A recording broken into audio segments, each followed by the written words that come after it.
Perfect. So, hello everyone. My name is Chris, and I'm the marketing manager here at Wishpond. And today I have the pleasure to host a webinar with Nancy Nieves, who is the creative director here at Wishpond, and Andrea Val, who is a business consultant, social media expert, and also I would say Facebook ads guru. Andrea, how many books have you written about Facebook? Well, I've written one 3 times. That's Oh, it counts as three yeah, books. right. It is 3 books because it's kind of new every time with all the changes. But yeah, I did Exactly. 3 editions of the Facebook marketing all-in-one for dummies book, and then Facebook ads made simple. So four Oh, books really. so we are sure that this webinar is gonna be legendary. Like that's also something we're waiting for. Um, like I'm sure everyone has already noticed, like Facebook ads changed the last year a lot. iOS 14 change, iOS 14.5, like basically every upgrade is more difficult for us and for every advertiser now out there. And that's why we wanted to create this webinar and give you some tips. So in today's session, what we're going to be doing is Nancy's going to be talking about the creative side, how to create better creatives, because that's also like something that's incredibly important. Better creatives give you more clicks, and in the end give you more data to optimize your Facebook campaigns. So that's like one of the most important things that you can be doing is optimizing your creatives and improving them. And then Andrea is going to be talking about some Facebook, I would say, shortcuts or strategies that you can also use to increase sales. And probably there's a lot of knowledge there that you don't already like that you don't know. And that's why I also want to give one other thing here. So for everyone who's joining us now, we're going to be starting out with Nancy, then we're going to give it over to Andrea, but please stay until the end. Why am I mentioning this? Because for everyone who stays until the end, we will do a very special contest. So, this is it. This still stay till the end and win Wishpond account. Sorry, this is Wishpond and Integromat. This is only for Wishpond this time. I think I took the slides from the previous presentation. No worries there. It's only for Wishpond this time. So stay until the end. We will ask a question and um, you will be able to win an account for Wishpond, a free account with our basic plan. And yeah, we're going to be asking a question until the end about the presentation about Facebook ads. So please stay until the end. And let me just give over the presentation to Nancy now. Hello, everyone. Thank you, Chris. And my name is Nancy Nieves, and as he mentioned, I'm the creative director here at Wishbone. I am going to be talking about how to boost your CTR. So let me first share my screen. Can I do that, right?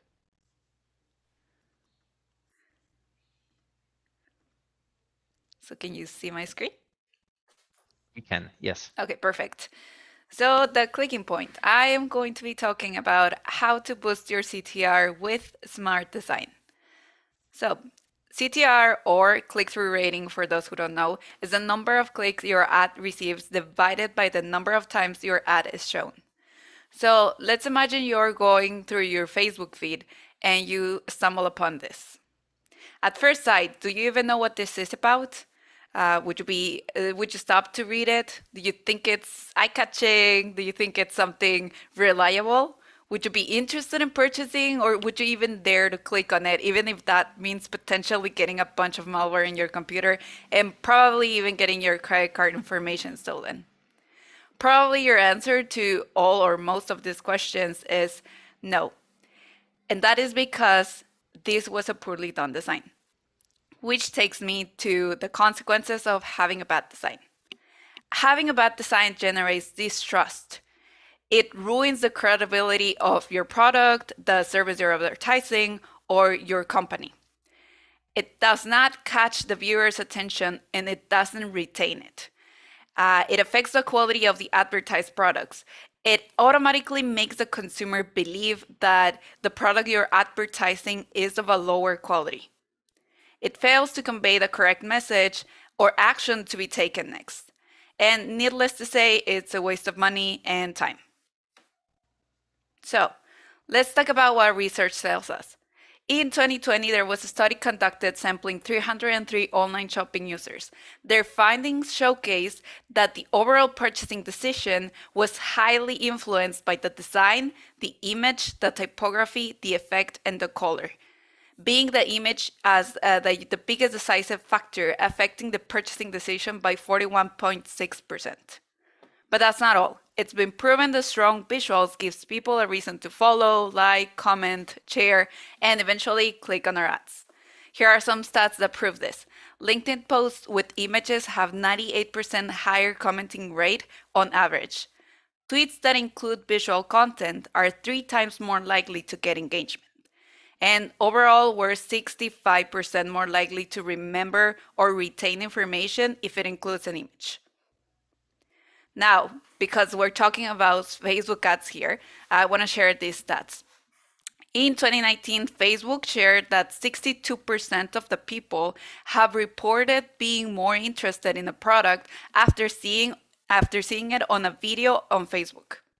In 2020, a study done by AdRoll revealed that adding a call to action button to your Facebook ad boosts your click-through rate by nearly 3 times.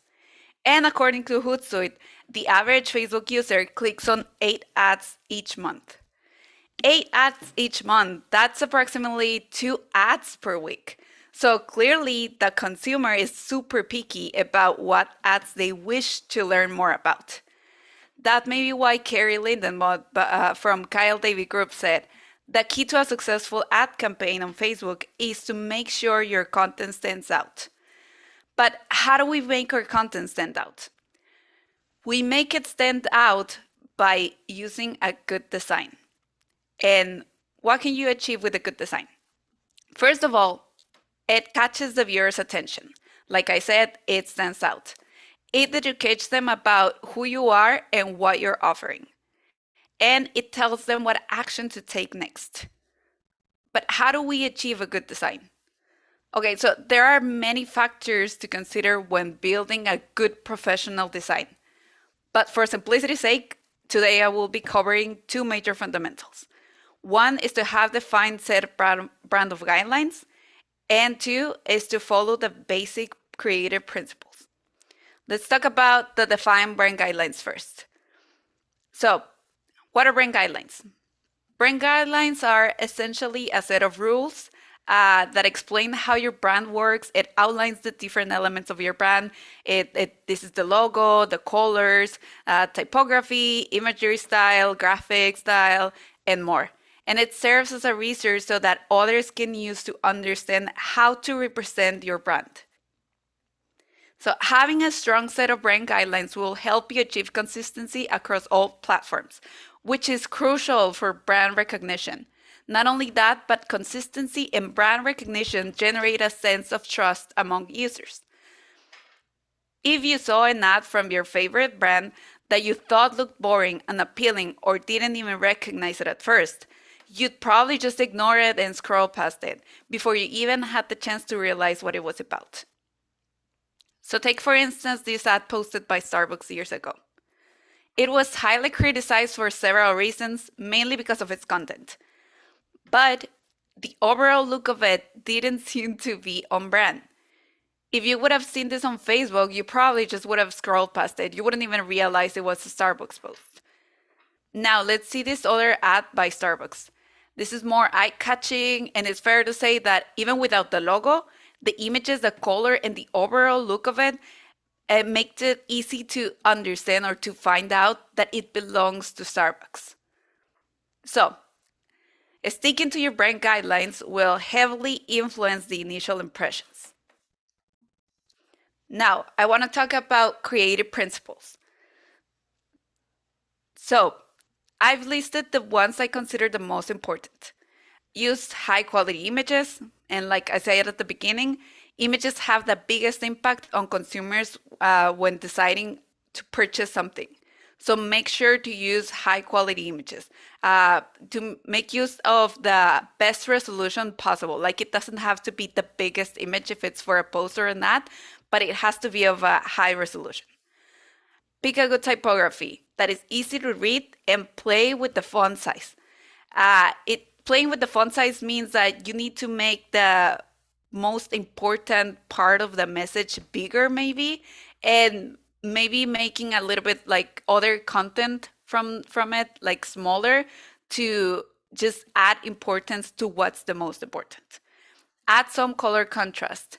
For these, you can make use of the color wheel to use complementary colors, or even doing some research on color psychology will be helpful for this. Make appropriate use of white space. White space, in case you don't know, it's everything in your design that does not contain text or images. So having white space will allow your whole composition to breathe, and it will also make it more digestible. Be tasteful with text. Keep your images text to the minimum. Try to keep your message short and understandable. You can always add whatever content you have or you need to showcase in the post itself, in the headline and the description, and not inside the image.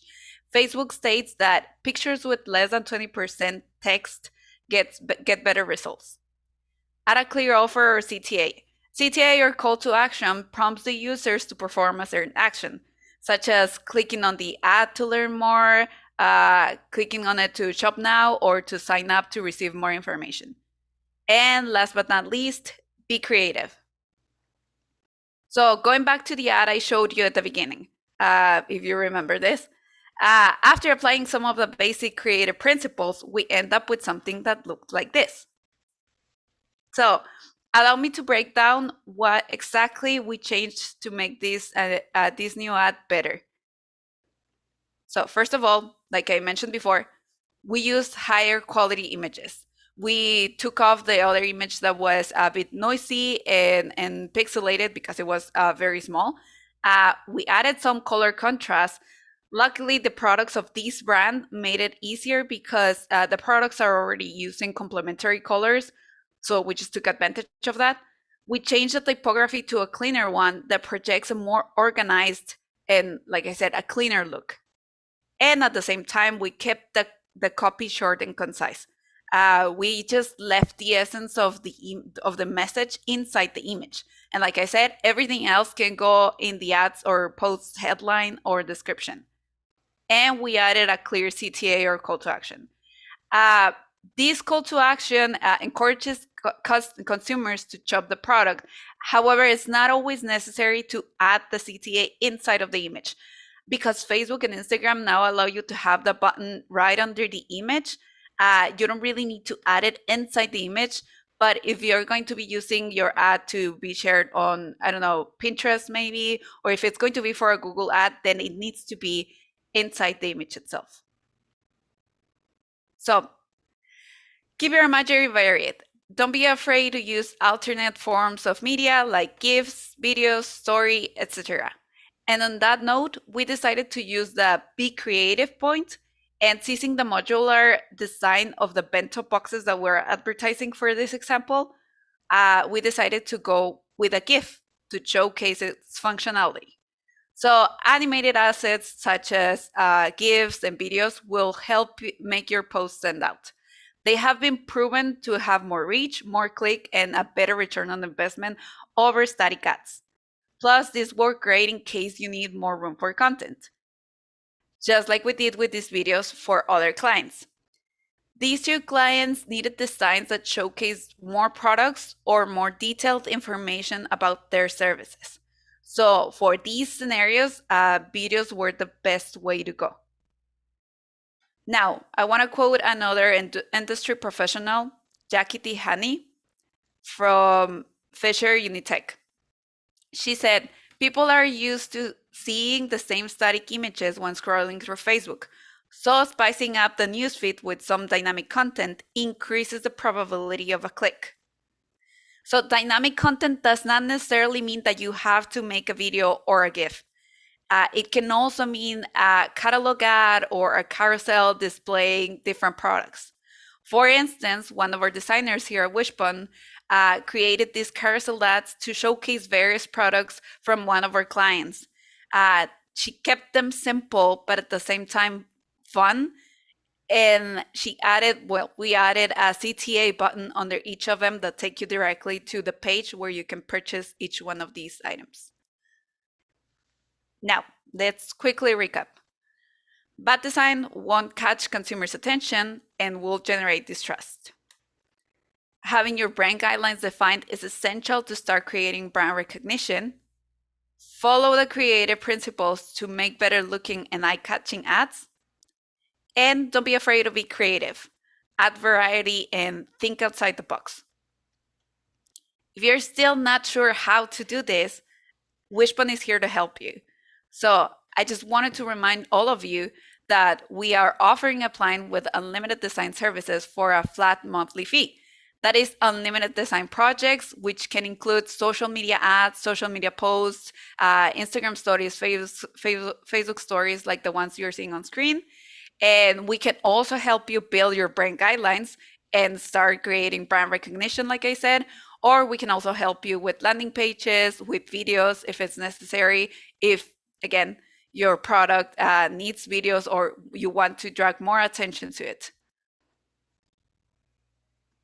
And with that, we've reached the end of the presentation. Any questions? Perfect, Nancy. Thank you very much. We do have one question, and since the presentation was a bit shorter, I think we can answer the question now and then jump over to Andrea's presentation. So first of all, for all of you here in the webinar, there's a question there's a poll you should see now. And the question is, are you happy with the results of your Facebook ad campaigns? And the answer is yes, or the answer is no. That also tells us like about the state of the Facebook ad industry now. So please answer the question, take a minute, just answer it. And we can see the result just before Andrea's part. And to answer the question, so first of all, we have a question from Deborah Price, and she asks, what software for the moving images, for the GIFs? Yeah, for GIFs and videos, here we use After Effects. Sometimes we can even use Photoshop, but our video editors are in charge of doing the GIFs as well, so they usually go with After Effects. So that's very important also, like, After Effects is an Adobe product, like it's a professional product for the designers. I tried using it a few times. It didn't work exactly as I planned. So definitely it requires some skill. So for basic static images, it's probably a bit easier. For like the animated ones or the videos, we always use like Premiere Pro or After Effects or like other types of professional apps. So you always get the highest quality of creatives with us. Perfect. If you have any other questions about the creative side, please ask them in the chat. And if not, okay, so there's one more. Are there guidelines from Facebook on the right size of the best images? Yeah, we usually follow the guidelines from Facebook, but they usually tell you that it's, I think it's, for the newsfeed, it's the horizontal images that are 1200 by 628 pixels. And if it's carousel images, or if you want to have a square ad, it has to be 1080 by 1080. But yeah, they're brand guidelines, or not brand guidelines, sorry, guidelines from Facebook that you can look up. But if not, like I said, like here we have a bunch of experts that can make that for you. You just have your ads and posts ready. Perfect. Cool. Thank you very much, Nancy. So also, Andrea, are you here with us? Okay. Perfect. I think we have. I am. Hi. Hey, Andrea. Hello. I was just typing a little thing in there. I usually use 1080 by 1080 for the newsfeed more often, just because it takes up more space. That's my personal preference. So yeah, but they have a range now. So yeah. Exactly. It depends also what you want to achieve, right? Like some brands have specific guidelines, but yes, square images for newsfeed probably work best. Vertical ones for stories, of course, work best. And if they're adjusted to the size of the creative, that also works perfect. So there was a question here. There was a poll, and we asked you, like, are you happy with the results of your Facebook campaigns? And 80% said no. So that's a great introduction for you, Andrea. That's why you're here, right? Yeah, exactly. You can change that for everyone now. Perfect. So let me give you the stage, and if anyone has more questions for Nancy or for the creative side, just put it in the question box or in the chat, and we will respond them after Andrea's part also. Thank you. Okay, awesome. Should I Well, stop I am sharing? going to share my screen here. Great. Oh, Hopefully everyone yeah. can see that. Yeah. Yes, we can. All right. Awesome. Well, very, very great information from Nancy. That's totally sets up what I'm going to talk about, because we're going to dive. You first have to design the ad, and then you have to come up with a strategy. So today we're going to talk about what factors into the best results, and how to get the most out of the Facebook ads platform, and how to create effective Facebook marketing campaigns. And just I think there's a lot of people who may not know me, so I just share a little bit more about what I've done. I've written 3 editions of Facebook Marketing All in One for Dummies, along with Amy Porterfield and Phyllis Kerr. Facebook Ads Made Simple is my newer book, and I've been running Facebook ads for clients for 9 years, or however long ads have been around. Like I remember that first boosted post or sponsored post you could do, and nothing much you could do with it. But now there's a lot more options in there. And I also have an online course, spoke at Social Media Marketing World, and on the side, I do stand-up comedy and acting. So that's super fun.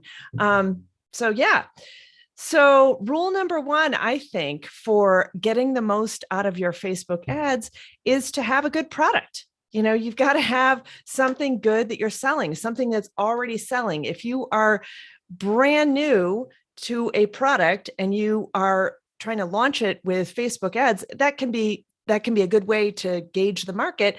But you may want to make sure that it actually converts, actually has some sales before you do that. I don't know. The squeeze bacon, sauna pants may not do so well on Facebook ads, and nothing can really save the picnic pants. I think, you can't, even if you're targeting people who like picnics and hate fashion, I don't know, maybe that could work.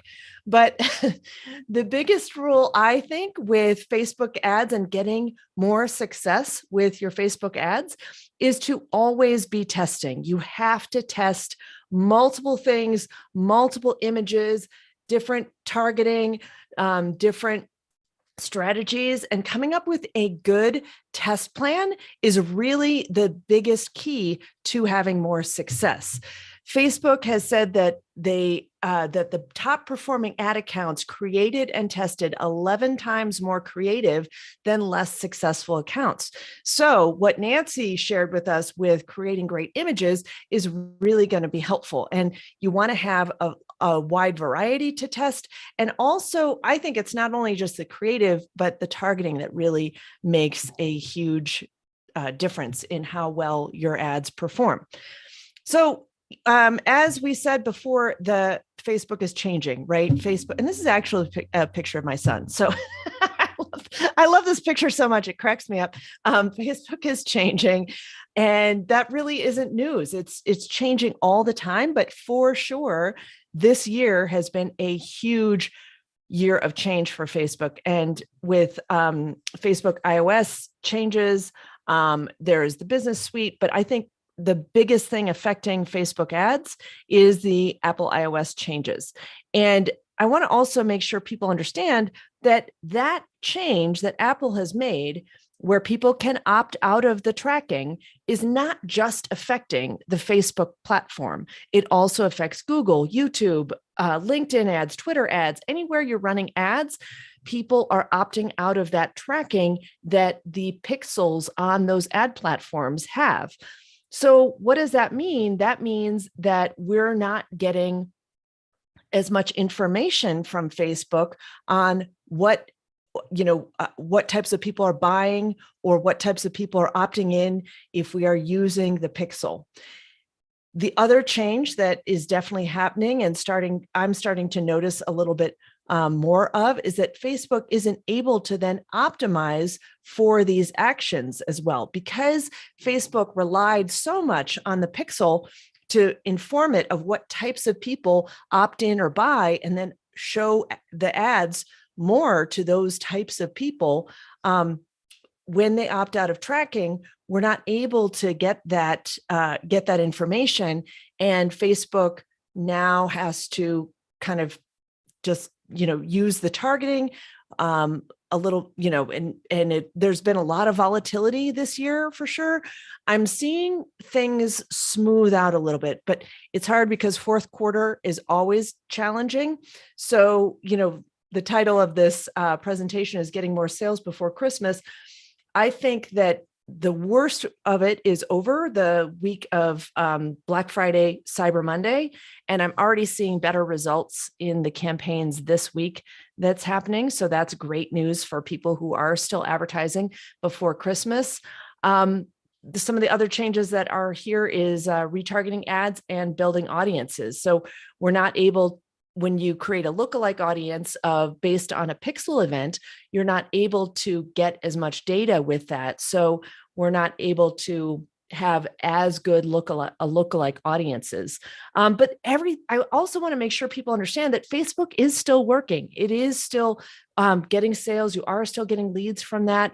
And what it comes down to is just maybe adjusting our strategy, really watching those key performance indicators that I'll talk about a little bit later in the presentation.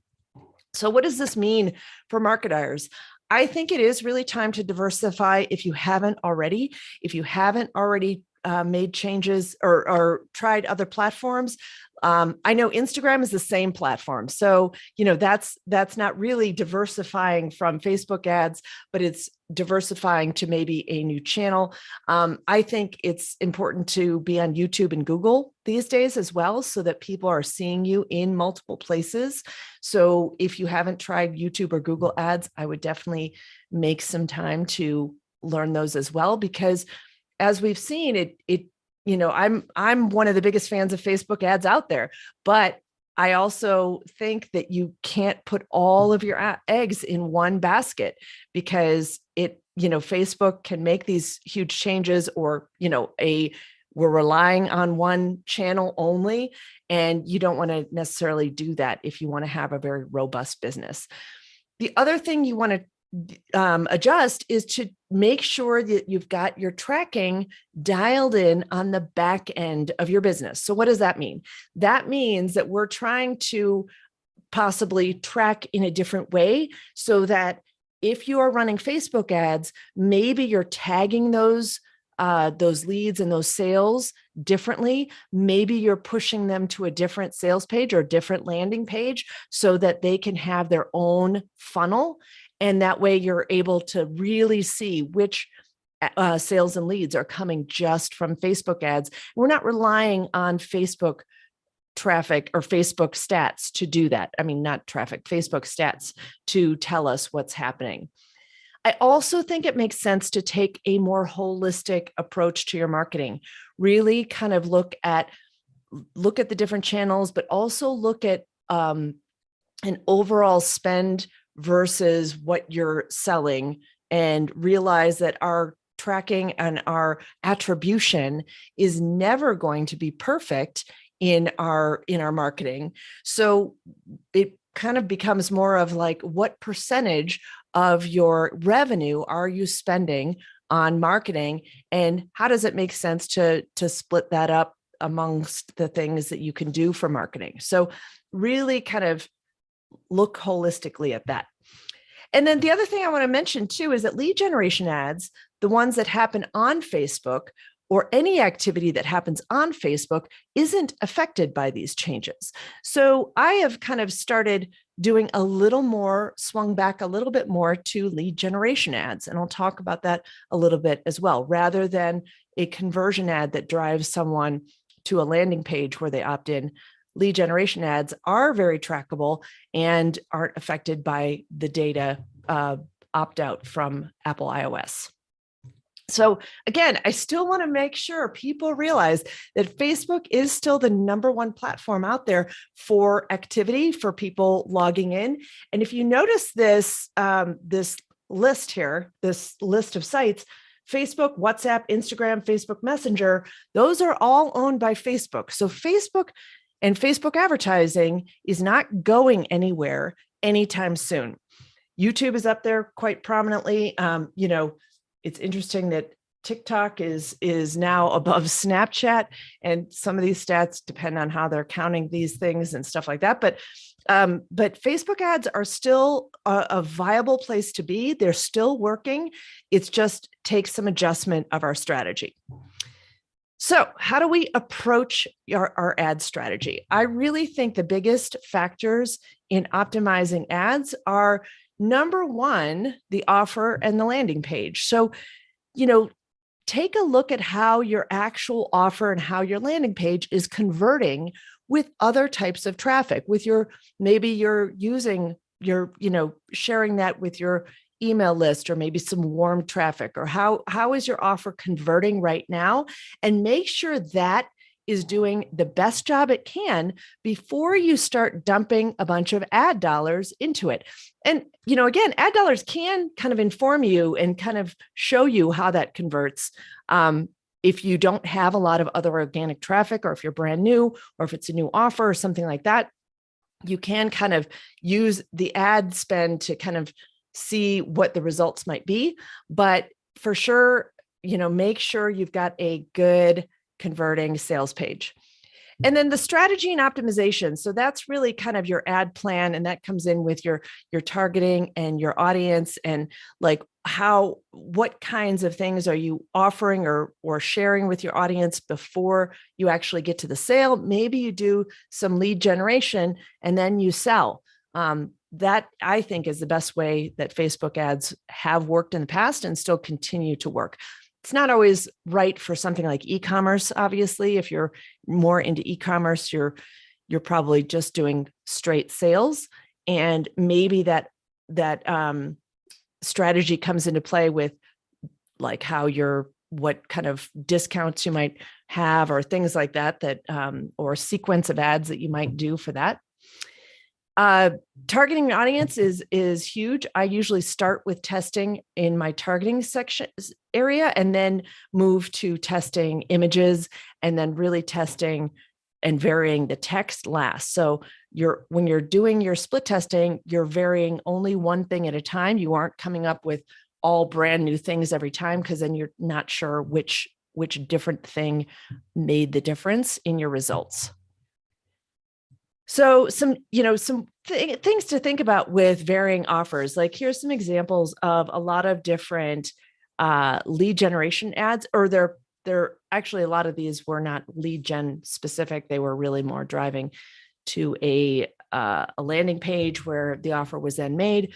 We get the email and the name in the email there, and then we have a follow-up sequence in our emails that will then sell a product.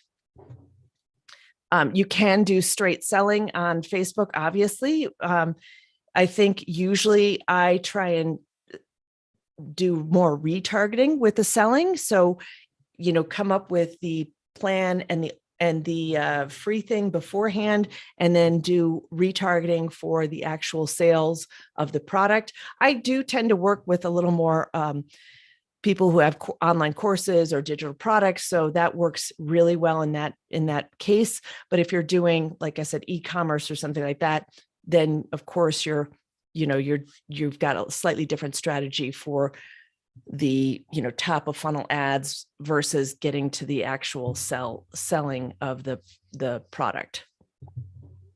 So one thing I want to just always highlight is that I think the biggest mistake people make with Facebook ads is only using boosted posts.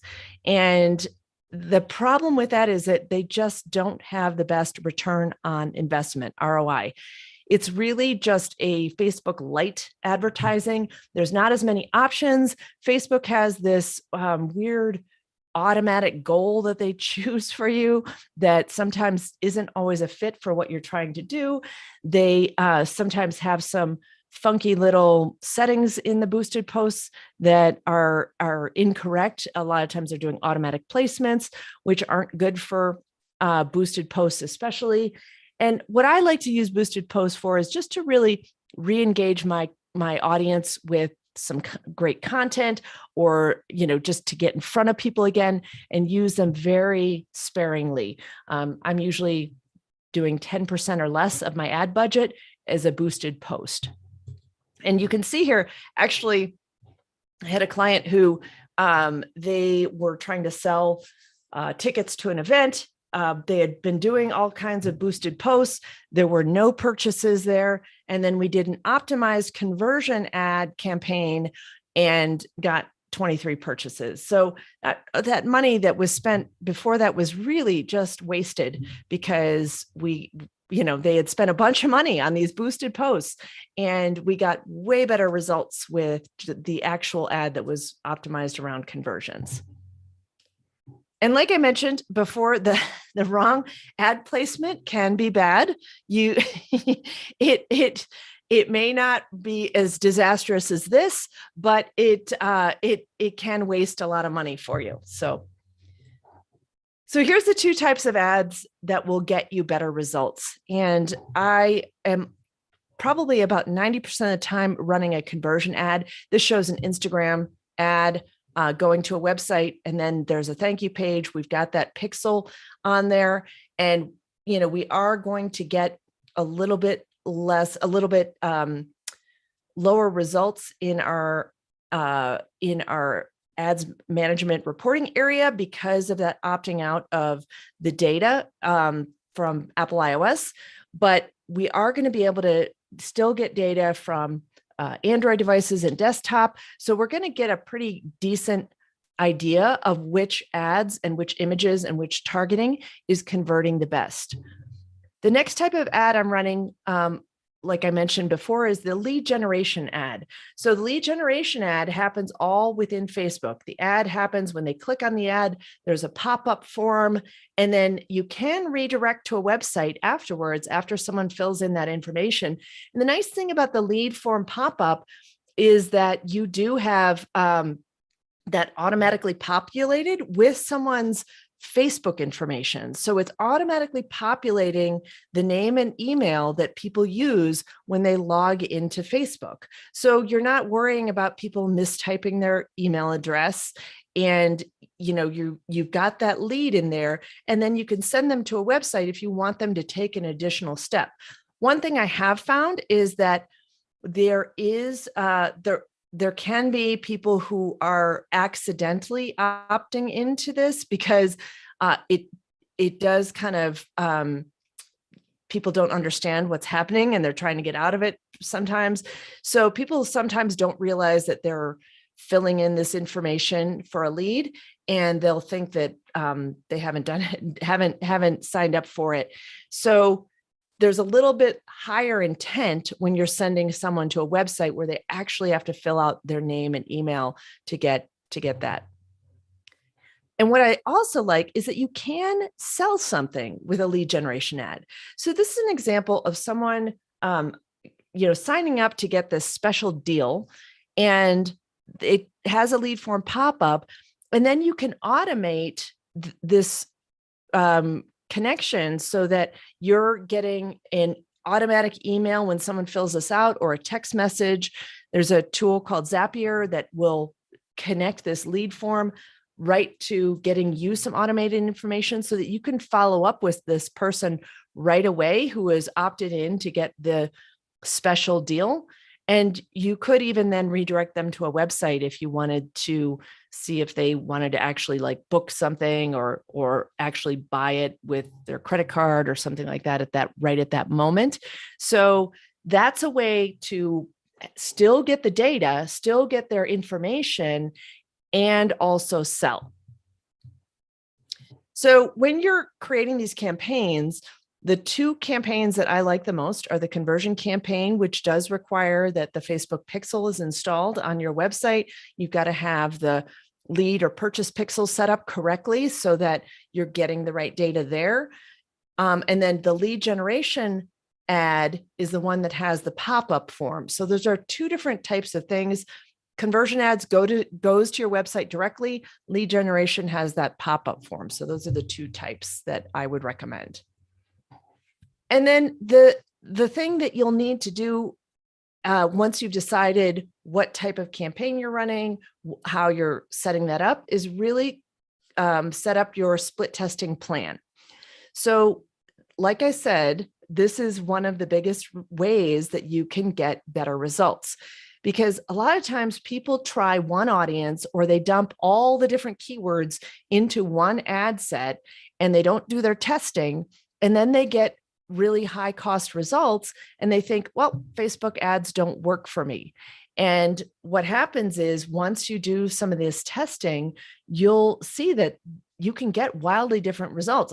I've had, results that are half the cost of another campaign. And if I had just run the one target, I would think, oh, that's too expensive, but I hadn't tested other types of keywords in here. And so usually what I'm doing is breaking out some of these interests and fan pages, trying several different lookalike audiences, maybe based on people who have purchased in the past, or based on an email list of customers, or based on something that's really going to be my best possible seed audience for that lookalike audience, and testing those out, and then breaking up the interests and fan page keywords into smaller groups that make sense and are kind of have an affinity together. And then job titles would be like, if it was a B2B audience and I really knew I was trying to reach people in HR or something like that, it wouldn't be a fit for like a B2C audience, for example. So here's an example of some split testing I did. This is kind of an older campaign, but I actually did break out the keywords into their individual ad sets so that I could test them each separately, which would be what you might do in a perfect world. But, sometimes we don't have a testing budget that allows for us to test each individual keyword. But I tested running an ad to the fans of Amy Porterfield, to the fans of Boom Social, to the fans of Mari Smith, and to the fans of Social Media Examiner. Those were the 4 keywords I tested. And you can see that the best performer was Amy Porterfield at $1.27 per conversion versus Social Media Examiner, which I thought would do a little bit better, and was $2.13 per conversion. And in this frame, that's a pretty big percentage difference between the top and the best performer and the highest performers. So what you want to do then is just maximize those best results, stop the ads that aren't working or cost more for you, and continue on with those best performers. So some critical stats to watch. I just like sprinkling pictures of my kids in here. This is like, when you don't watch your ad sets, they get into trouble, just like your kids, right? And this is my son, like, literally, I don't know how he would do this. He would we'd give him one M&M and this is what he would end up looking like. I'm like, wow, that's just like, that's like so talented. I don't know how he would get so messy with one little thing. So, and the styrofoam is horrible to clean up. I just will say that too. So the only thing I'm watching when I'm running ad campaigns, actually, this isn't true. Not the only thing the main thing that I'm optimizing around, of course, is your best key performance indicator, which is, in a lot of cases, the ROAS, return on ad spend. And to get this in your results, you have to have the Facebook pixel set up with the data on how much your product costs, so that Facebook could then calculate what is the return on ad spend. So if it knows how much you've spent on the ad and it knows what the product costs, it can calculate this return on ad spend. So that's something you set up on your website in order to get this data into the Facebook ad reports. And you could see here, we were doing, we had a return on ad spend anywhere from 11, which is amazing, down to 3 on these particular ad sets. So, we're going to just try and amplify where we can. These were all actually retargeting ads. So, but they were testing some different types of messaging in there. So So of course you're going to watch that key performance indicator, but there are some other indicators that can tell you how your ad is doing. And that could be things like how many link clicks is the ad getting? What kind of click-through rate is the ad getting? Is the image really interesting to people? Is it getting people to get over to your website and then they're not converting? So that's where you want to see, hey, how is my landing page doing at that point? And if you are doing kind of more of a lead generation ad, of course, you're going to be just optimizing around leads and lead costs or complete registrations. Maybe you're going to see, where do people drop out of the funnel if you've got the purchase, pixel in there and also an add to cart pixel. You might see, hey, a lot of people are adding this product to the cart, but not checking out. So why is that? Why are they not getting through to that final process? So you're going to be watching these numbers and saying, let's just, turn off the ads that aren't working as well, and, try and diagnose why our ad might not be performing as well and test something new. So here's an example of a targeting test plan, or a test plan that I might put together. And actually, I think this is actually from a test plan that I did do this happened to be for a webinar for a client. So we were testing lookalike of website visitors. We were grouping two keywords together of Amy Porterfield and Marie Forleo. We were testing Female Entrepreneur Association as a keyword. So we're showing our ad to all the fans of the Female Entrepreneur Association. Then we were testing, these are business owners. So we were testing people who were fans of products that they might be using based on our avatar. So they might use Infusionsoft or WordPress. So we thought, let's test the fans of those pages and see how it does.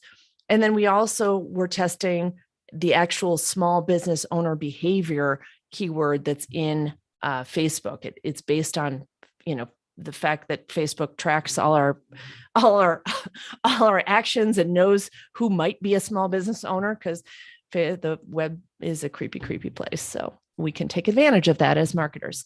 And so what I would do in this case is I would run these ads for 4 or 5 days, maybe $10 or $20 a day, depending on my full budget, and then see what results I get from that and continue to run the ads or the targeting that works, and then maybe move down to testing some different imagery, maybe video, something like that, to try and improve my results.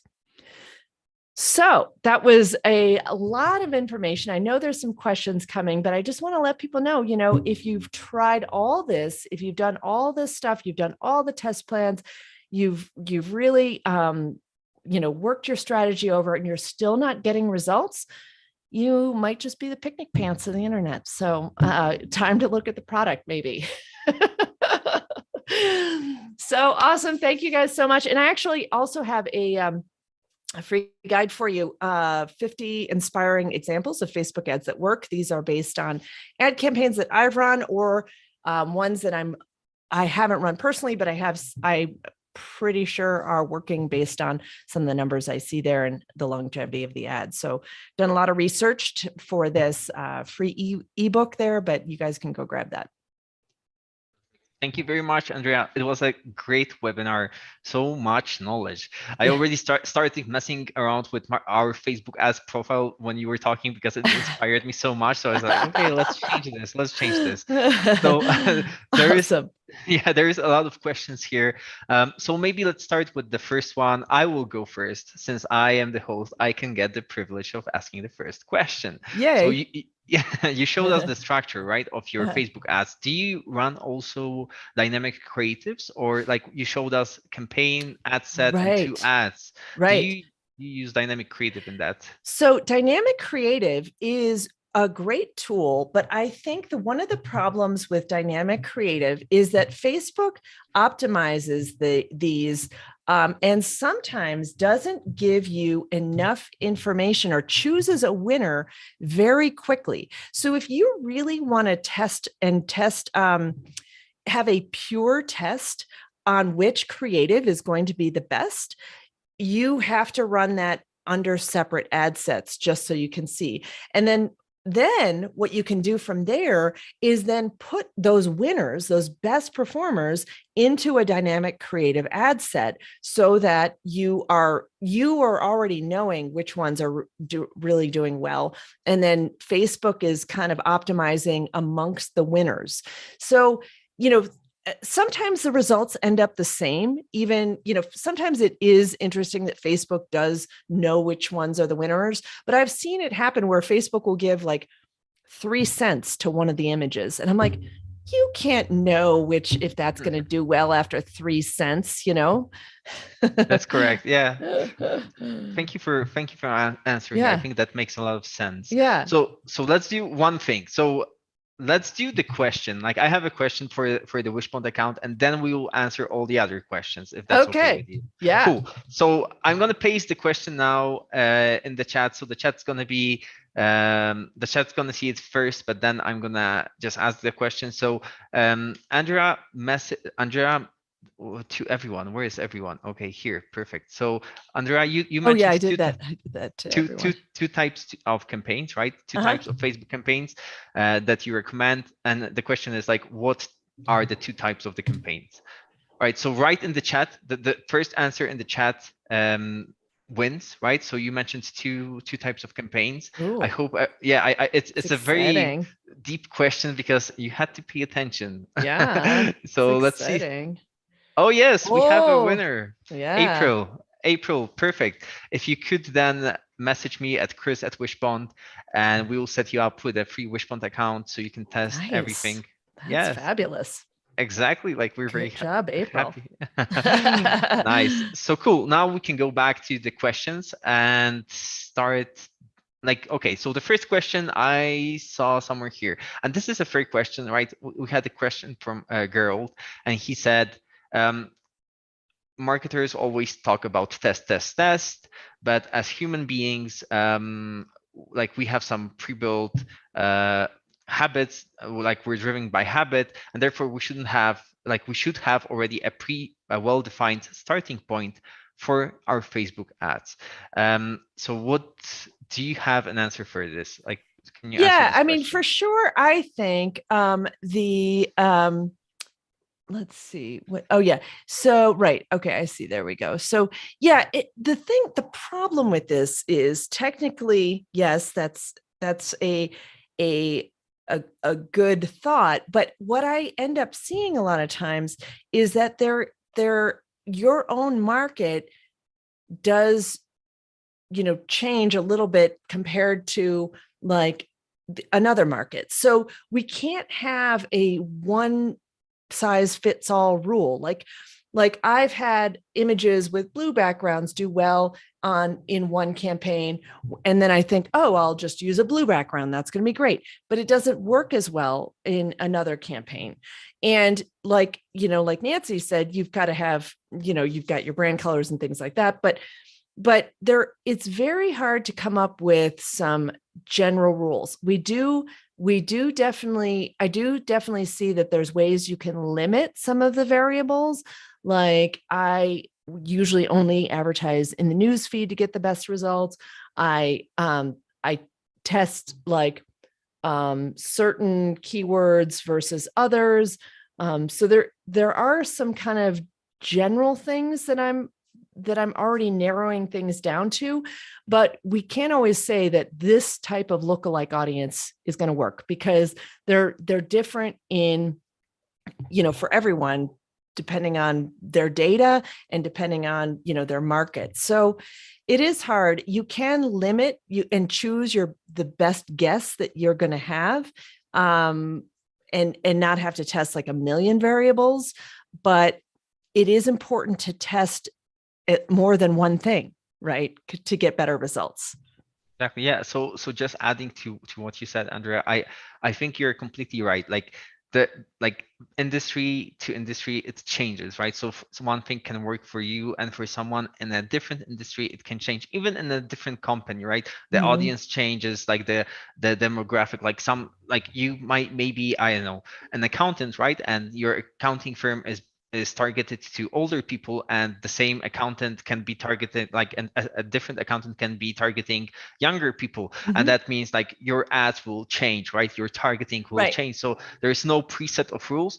However, on the creative side, I think there maybe, I wouldn't say there are like set rules, but there are some kind of best practices. Like we Right. know that, people react positively when they see other people, right? Right. So when they see faces, happy people, like, that's a good starting point, right? Yeah, Show them yeah. people using your product, show them happy people using your products, preferably if you have them already. Yeah.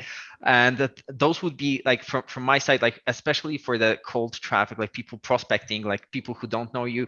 If I would probably show them more happy people than just like products, but that would be like a good starting point for all of you that you probably are starting with Facebook ads. Show happy people, I would say. That's a good Yeah. general And rule. it's kind of funny because, sometimes it's like text versus no text on images, or casual images versus, I am seeing more casual images versus like cheesy stock photography work better, so, I think that is, it also does evolve a little bit as people. Yeah. And it's a good starting point for everyone. Like I think exactly what you say, like not using stock photography or limiting it and having your own photos also is a great idea. Like if it's possible for you, invest in it. It will give you a return on investment, definitely. Yeah. Okay, so we have another question here. I am in the service industry, CPA, CA. Will Facebook ads help me in expanding? Andrea. Yeah. So, I mean, I think if you're a, so if you're a CPA, I'm guessing, I don't know if you have to have a local market or you can go wider. For local service businesses, for sure, I think it can be a good way to give you a boost of visibility. People, like for something like a CPA, people are going to have to get to know you a little bit before. It's not like they're going to sign up on your website for accounting without ever talking to you. So you might need to think about, how are you going to manage that conversation? You might offer something like, hey, here's some great tax tips you can take before the end of the year, or something like that, quick ways to reduce your taxes, for example. And then all of a sudden you're you're maybe on a video, and that's going to help people get to feel like they get to know you a little bit, giving some great tips, and you're pushing that video out there, but letting people learn more about you on your website. And then maybe then from there, you're inviting them to sign up for a quick evaluation or a quick 10-minute free call about ways that they can save money, or ways that you're different. And I think, Facebook is really, for service businesses, you've really got to consider, how are you different than the competition? What is your brand about? So that people who are going to feel a connection to that brand, are going to want to do business with you. So maybe you're about, like, I'm just saying, maybe you're like the green CPA who, uses solar or something like that. I don't know, maybe it's about being the CPA who gives you more information, or helps walk you through things more. Or maybe it's the CPA who gets things done super fast, so they can help with branding, and it can help with a connection, for sure. CPAs are a little bit more high touch, so it's not like you're going to be selling right from the ad. It's going to be more of a branding thing. So yeah. Perfect. Thank you very much, Andrea. So yeah, I think that was a very complete and full answer. So we have another question also from Mariana, and Mariana asks us about automatic placements. Do you think those are to do them is only better on mobile, because most of the people are on social media now on their phones? Yeah, I think so. One of the things that's changed with Facebook recently is you used to be able to get these breakdown reports that would show you where your placements were doing the best. So when you had automatic placements, you could kind of break it all out and see, oh, where is my placement giving me the best performance? Is it maybe like you could see that Facebook stories versus Instagram stories versus the Facebook news feed, whatever is best, or but the thing that is concerning about the automatic placements is that also means Facebook is placing your ads on outside sites, not on Facebook. So you don't even know where your ads are going. So I rarely use automatic placements unless I'm doing retargeting ads. So now with the fact that you can't do the breakdown reports of in to find out which placement is doing best, you really do need to break it out and say, let's just do Instagram, let's just do Facebook. And now we're going to be able to see where the best results are.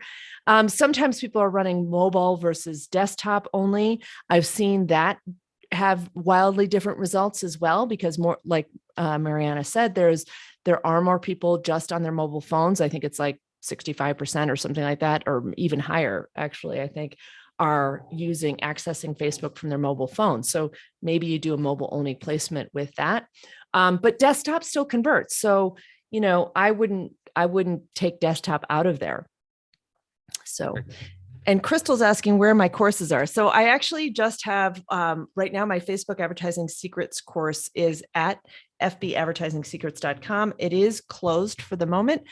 We just took in a new group of students, but it will open again next year. So, and I do have, but I do also do consulting on my website at andreaball.com. Thank you very much, Andrea. You can also put maybe your website once again in the chat so everyone can follow you. And yeah, perfect. So everyone, thank you very much. I think we don't have any more questions. So thank you everyone for attending this webinar. And if you want to follow us, please subscribe to our newsletter and our YouTube channel, and please do the same for Andrea. See you guys. Bye.